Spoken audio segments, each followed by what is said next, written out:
Let's make that sandwich, the one that shows up in every high school anime ever, Yakisoba Pan. Born in the 1950s, this carbs-on-carbs meal coated in a glistening savory sauce based on the Worcestershire sauce with a little Japanese twist.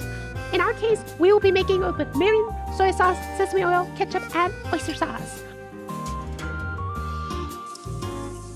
The types of noodles that you should be using is an egg-style noodle, but you can really get away with any type of savory-style noodles, including spaghetti.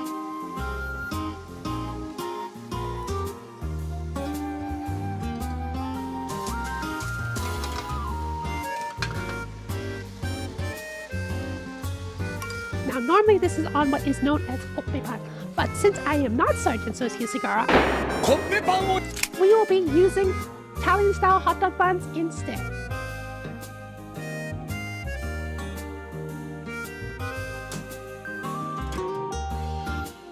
Don't eat it all at once, unless you want to end up like Squidward from that one episode.